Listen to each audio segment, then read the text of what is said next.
COVID Watch Weekend. Review ng mga nagaganap sa nakaraang linggo sa ating laban kontra COVID-19.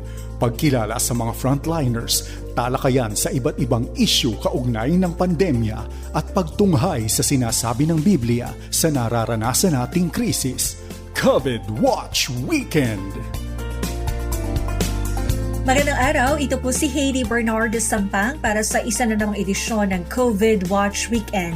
Sa ating balitang COVID Watch, ang impact ng Omicron variant sa travel restrictions ng iba't ibang bansa, ang posibleng pagbabalik ng paggamit ng face shields dahil sa variant na ito, gayon din ang Alert Level 2 sa National Capital Region at ang resulta ng Bayanihan Bakunahan National Vaccination Days nitong linggo. Makikilala rin po natin ang Frontliner of the Week mula sa Cebu na ipakikilala ni Joy Kawayan Combatir. Ang special report ni Mari Boyles Aragona ay tungkol sa tinatawag na long COVID na ipaliliwanag ng isa sa mga eksperto mula sa Healthcare Professionals Alliance of the Philippines. At ang devotional talk mula kay Kuya Dan Andrew Cura ay ilang mahalagang katuruan tungkol sa kaharian ng Diyos. COVID-19 Watch. Kabilang ang Pilipinas at Indonesia sa mga agad na nagpatupad ng travel ban at ng iba pang mga paghihigpit sa harap ng pangamba sa kumakalat na bagong variant ng COVID-19 na Omicron. Muling dadaan sa quarantine protocols ang mga biyahero pagdating nila sa airport. Sinuspinde ng Pilipinas ang pagpasok sa bansa ng mga fully vaccinated travelers mula sa green list countries hanggang December 15. Samantala, nagbabala naman ang World Health Organization na hindi travel ban ang sagot para makontrol ang Omicron. Ayon sa WHO, may posibilidad na mas nakakasama pa ang blanket travel ban kaysa sa inaasahang buting dulot nito sa isang bansa. Babala ng WHO, may pagkakataon na dahil sa travel ban, may isang bansa na hindi nagbabahagi ng kanilang data tungkol sa mutation ng virus. Pinayuhan din ng WHO ang mga hindi pa bakunado, ngunit vulnerable sa COVID kasama na ang mga higit 60 years old pataas na iwasan muna na bumiyahe sa mga lugar na mayroong community transmission ng virus.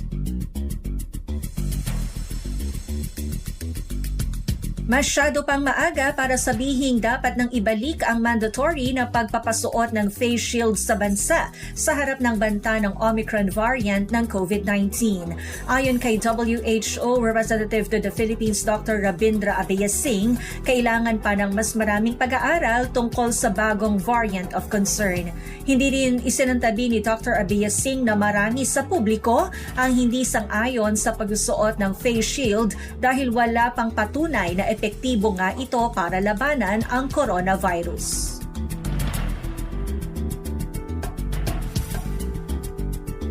Sa gitna ng papaganda ng sitwasyon ng COVID-19 sa bansa, inihayag ni IATF at Acting Presidential Spokesman Carlo Nograles na may isa na lamang lugar sa Pilipinas ang nasa ilalim ng Alert Level 3. Ang lalawigan na lamang ng Apayao ang kaisa-isa at tanging lugar sa bansa na naiwan sa ikatlong alerto. Maliban dito ay wala ng iba pa at ang lahat ng areas sa iba't ibang panig ng kapuluan ay nasa Alert Level 2. Gaya ng Metro Manila at iba pang highly urbanized cities. Umaasa naman ang palasyo na magtutuloy-tuloy na ang downward trend na sa mga nakalipas na araw ay pababa ng pababa ang naitatalang new at active cases.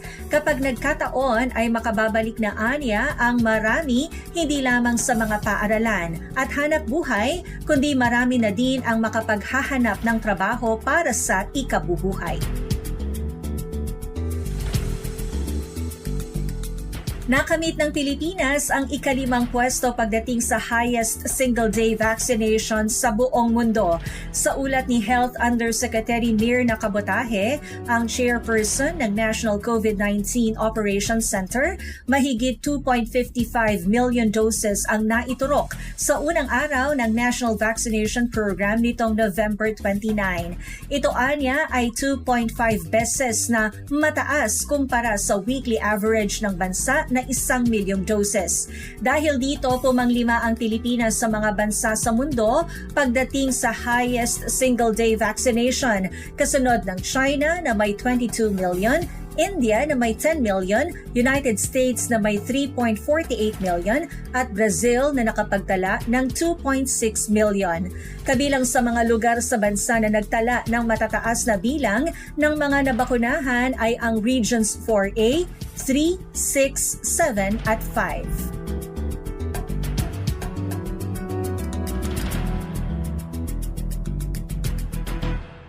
Ang ating frontliner of the week ay si Gianpaolo Cabanag, General Surgery Junior Consultant mula sa Cebu South General Hospital, University of Cebu Medical Center at ACE Medical Center Cebu. At para ipakilala siya, narito si Joy Kawayan Combatier. Nakikita ng ating frontliner na si Dr. Gianpaolo Cabanag ang kalagayan ng mga pasyente maging ang mga hamon na kinakaharap ng mga medical frontliner bilang isang doktor at junior consultant sa Cebu South General Hospital. Ibinahagi niya ang kanyang obserbasyon at mga personal challenges sa gitna ng pandemya. Makikita pa rin ako ng mga patients na mga COVID, seeing the suffering of the patients and yung mga relatives nila, nakakaawa talaga. Tapos yung mga expenses, nag-add up, especially ngayon nga needed talaga ng mga PCR or mga elective na surgeries, kailangan so additional expenses ba. Not to mention yung mga treatment, of course, sa COVID, talaga, burden talaga para sa kanila, sa mga patients. Aside from that, yung challenges na na-face, yung, of course, yung safety at risk, myself and my family, of course, going home to them, hopefully, I won't contract the disease to them, so that's always a challenge, Also, yung mga plans natin na delay, so challenge din yun kasi because of the lockdowns and all the other mga activities na sana supposed to push through pero ma-delay because of the pandemic. Yan, challenges na yun, And meron din mga anti-vaxxers or mga hindi naniniwala sa science, of course, yung mga frontliners, mahihirapan din sa kanila kasi naapektuhan din yung mga, yung people, na they will believe mga pseudoscience instead of the real facts from the scientists and those that studied talaga yung medicine. So, yeah, those are some of the challenges that I face as a doctor in our province in Cebu. Ibinahagi rin ni Dr. Gian ang kanyang personal na karanasan sa pakikipaglaban sa COVID-19 at ang kanyang payo bilang isang doktor.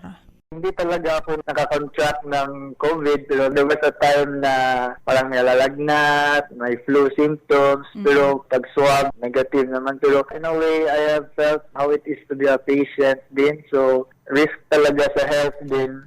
My family members, wala naman, thank God. So, ganyan lang yung mga experience ko sa COVID. Pero I was able to see naman the other people, mga patients na talagang nagsasuffer, tsaka yung mga family members nila, hindi talaga nila makita yung patient, yung family member nila. So, meron namang mga times na hindi nagpa-positive yung PCR, yung swab, kahit na nandyan talaga. So, it depends on the timing kasi sa pag-take. So, probably hindi pa yun nalabas. Pero para ma-safe tayo kapag may flu symptoms, just take proper precautions na lang din, social distancing, at saka isolate na lang, unless okay talaga yung pakiramdam. Umiwas na lang talaga ako kasi feel ko talaga respiratory na problem. So, just to be safe, yan. Doesn't mean kasi negative talaga. May encouragement si Dr. Gian sa bawat isa upang makakope sa mga hamon ng buhay. Every day, nag-face tayo ng risk sa COVID every time we go to work. But one thing that keeps me at peace is having trust sa ating Panginoon. Know that He's always there para sa akin and for my family and for everyone. Knowing na He is in control, He's perfect and He's in perfect control. Tapos He's good and His plans are good, and give me peace na everything will work out for good. So, meron akong relationship sa Lord, so really, entrust to Him everything na ma-okay din lahat. He will keep us safe and bigyan tayo ng strength and courage to face na mga challenges, lahat ng challenges na dulot ng pandemic. Personally, that's how I cope up with the challenges sa pandemic. Iba talaga ang peace na nabigay ng Panginoon. So hopefully, yung mga listeners natin, ganyan din ang way na mag-cope sa challenges, not only sa pandemic, pero sa lahat ng aspects in life. Hopefully, ma-learn nyo din na mag-trust God in everything. Tapos, appreciate each other, appreciate the relationships, family, and your friends, and your loved ones. Tapos, yung health nyo rin, i-prioritize nyo rin yung health. May mensahe rin si Dr. Gian sa lahat ng mga kasamahang frontliner na di sumusuko sa gitna ng mga risk na dala ng COVID-19. Sa mga kasamahang frontliners, hindi ko alam kung ano ng situation dyan, pero hopefully it's becoming better. And saludo talaga ako sa inyo, sa lahat, kasi sa inyong servisyo at selfless sacrifice ninyo. So I'm praying for everyone, for all of you, na for your safety, saka yung good health niyo, saka God will keep you safe and give you strength and wisdom and courage to face anumang mga challenges na haharapin nyo sa COVID. So, salamat talaga in behalf sa mga people na tinulungan niyo. Sa huli, may mensahe si Dr. Gian Paulo Cabanag sa lahat ng tagapakinig. Para sa ibang listeners natin, hopefully you will listen sa mga doctors talaga na nag-spend talaga ng time para mag-study ng medicine at saka to come up with these vaccines. We'll just take it as a parang gift din yan ni Lord sa ating vaccine to help fight against COVID. So para sa lahat, sana mag-vaccinate na kayo. Punta kayo sa nearest na center nyo na mag-vaccinate. And as well, we know na going down na yung mga cases, pero sana hindi tayo maging kampante at sana continue pa rin tayo ng mga health protocols natin. Social distancing, hand washing, and yun, mga safety protocols. Kahit na going down na yung cases. Sa gitna ng mga pangamba na dala ng pandemya, alalahanin ang unang Pedro 5:7. Ilagak ninyo sa Kanya ang lahat ng inyong kabalisahan sapagkat Siya'y nagmamalasakit sa inyo. Para sa COVID Watch Weekend, ako po si Joy Kawayan Combatier. Salamat Joy at maraming salamat din kay Doc Gian Paulo. Samantala patuloy po kami nagpapasalamat sa inyong suporta sa FEBC sa panalangin at pinansyal na tulong. Kung kayo po ay interesadong mag-donate, bisitahin lamang ang webpage na donatenow.febc.ph o tumawag sa 0947-333-5605 para sa detalye. Maaari na rin pong magpadala ng inyong donasyon sa pamamagitan ng GCash.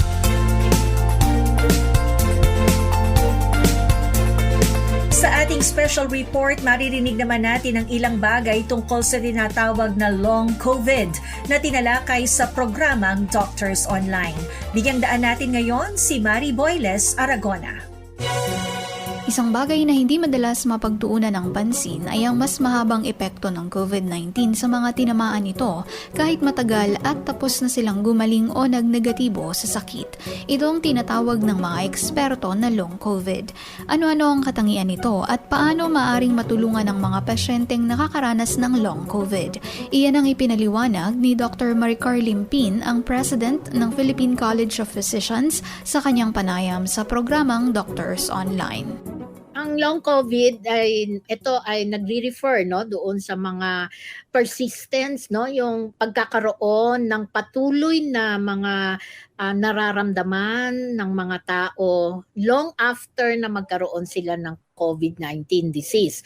So, tapos na yung infection, naka-recover na, pero may mga nararamdaman pa rin sila despite doon sa kanilang recovery. So, yan yung sinasabi nating long COVID. At ito ay mga simptomas na pwedeng magtagal no ng 3 buwan, 6 na buwan o sa ngayon no nakakakita tayo ng even more than 6 months no. So talagang medyo malaki ang epekto nitong COVID-19 pneumonia na ito. Karamihan, ang pinakamadalas na nararamdaman ng mga tao ay yung persistence ng mga respiratory symptoms no. Nangunguna na dito yung matagalan na pag-ubo na hindi mawala-wala, no? Palaging parang may makatip, nauubo sila, pero wala naman silang nilalabas na plema. No? Tapos ito, nagtatagal ito ng 3 buwan, 6 na buwan, even more than 6 months. No? At kasama din dito sa pag-ubo, Lay, ay yung hirap ng paghinga. No? Sa tuwing sila ay gagalaw, yung iba nagsasalita lang, lalo na yung pag ganito katulad natin no nagsasalita tayo ay meron na silang nararamdaman na shortness of breath o kaya madali silang mapagod no. Ito yung pangkaraniwan na nararamdaman. Hindi lang respiratory ang pwedeng maramdaman ng isang tao na nagkaroon ng COVID at meron yung tinatawag na long COVID. Meron din na mga problema sa puso, may mga problema din sa utak, yung tinatawag na brain fog na parang nagiging very slow yung pag-assimilate nila ng mga bagay-bagay. Parang minsan tulala pag hindi makasagot kaagad doon sa mga tanong natin. So ito ay isa sa mga nakita natin sa mga may long COVID. At yung iba naman, depression. No, merong nadidepress sila for so long at saka very anxious, no? So ito yung mga iba-ibang mga manifestations ng long COVID. Pero ito, hindi na sila nakakahawa, pero may mga nararamdaman pa rin sila, no, na siyang magdudulot ng minsan agam-agam at saka depression, no, doon sa lahat sa mga taong nagkakaroon ng ganitong manifestations. Kadalasan, ang long COVID, mas nakikita natin doon sa mga tao na nagkaroon ng severe at critical COVID-19.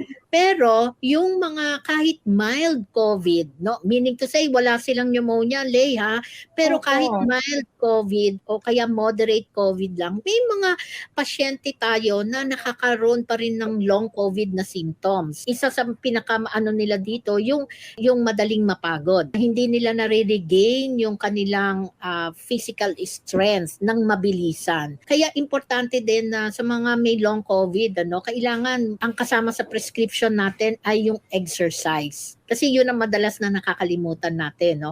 Importante na talagang yung lahat ng mga tao na nagkaroon ng COVID, kailangan sundan natin sila ng mabuti. Kasi kailangan pa rin nila ng tulong nating mga manggagamot para sa ganoon ay makarecover sila even dito sa mga long COVID symptoms na kanilang nararamdaman. Lubos ngang mas matindi pa kaysa sa ating naiintindihan ang epekto ng COVID-19 sa isang individual. Kaya naman, kinakailangang patuloy pa ring alerto at maingat ang bawat isa, lalo pa sa pagdating ng mga bagong variant ng sakit na ito. Para sa FEBC News, ako po si Mari Boyles Aragona. Maraming salamat, Mary. Ngayon naman po ay maririnig natin ang isang devotional mula sa CEO ng FEBC Philippines. Pakinggan natin kung paano kumikilos ang Diyos upang palaguin tayo bilang mga anak niya sa gitna ng mga nangyayari ngayon. Pakinggan po natin ang mga prinsipyong ibabahagi sa atin ni Kuya Dan Andrew Cura. Nakita natin ang malapitan ng hirap at pasakit na dulot ng krisis ng COVID-19.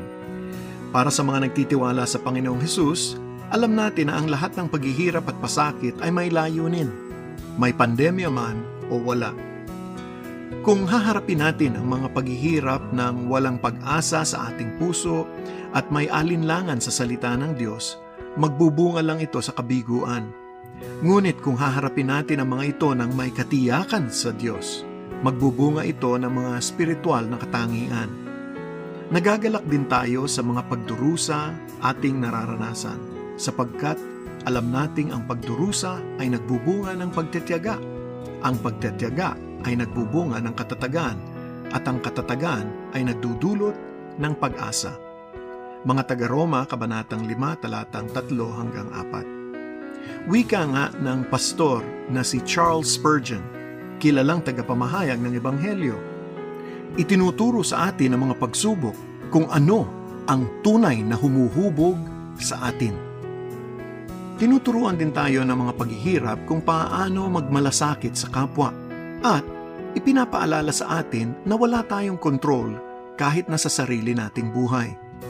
Isa sa mga pinakamahalagang natutunan natin sa health crisis na ito ay kailangan natin ng isa't isa.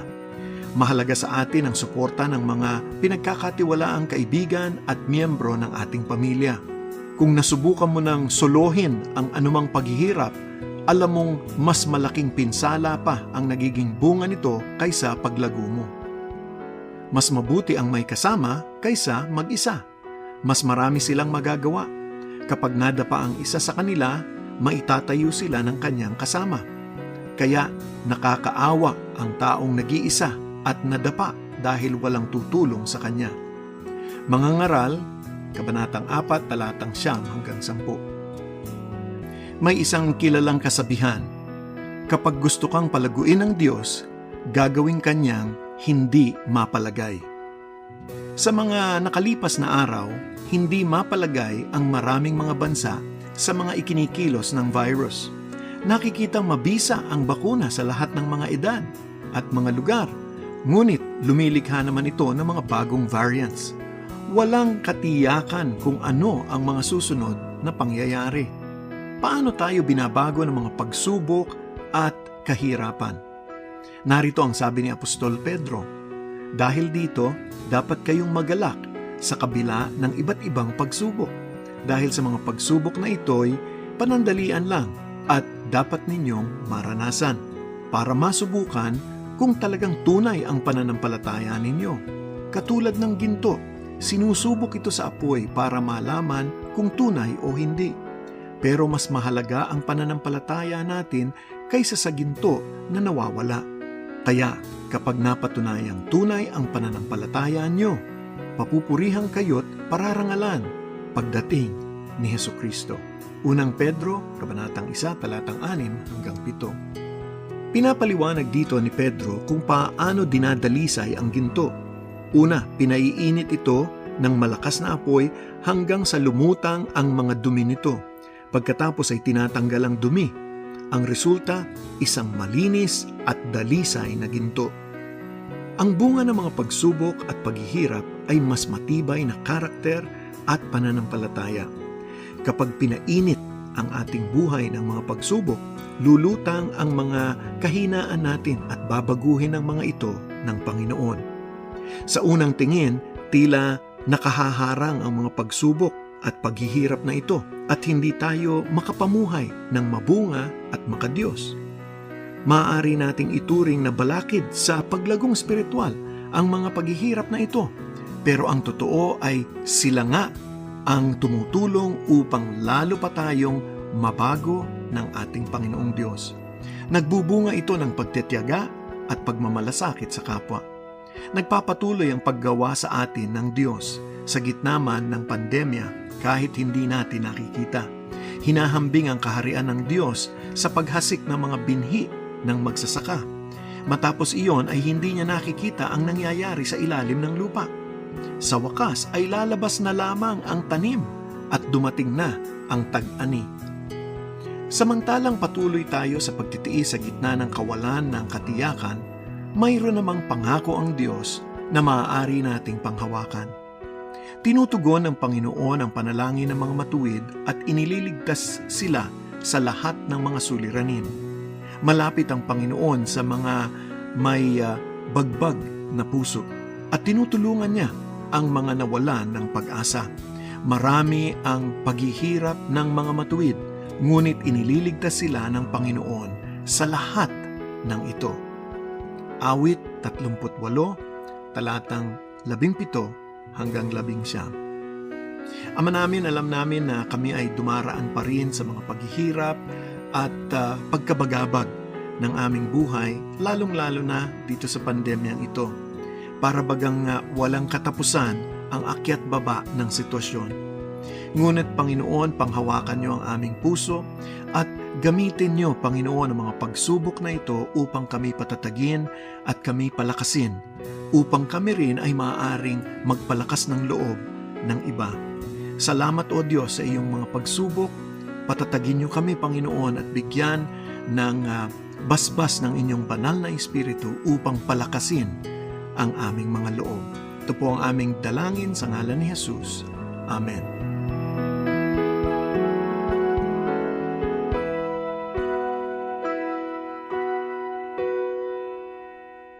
Hanggang dito na lang po ang COVID Watch Weekend para sa linggong ito. Tandaan natin kumikilos ang Diyos sa buhay natin kahit hindi natin napapansin o nakikita. Ginagamit niya ang mga bagay tulad ng pandemyang ito nang hindi natin namamalayan. Hanggang sa susunod na COVID Watch Weekend, sa pangalan po ng ating buong pangkat, ito po si Heidi Bernardo Sampang. Nagpapaalala, basta't laging handa at sama-sama sa kanyang lakas, kaya natin to. Subaybayan ang COVID Watch Weekend, linggo-linggo para sa napapanahong impormasyon at pananaw sa pagharap ng bayan sa krisis ng COVID. Para sa inyong mga komento at tanong, sundan ang mga Facebook page ng FEBC Philippines.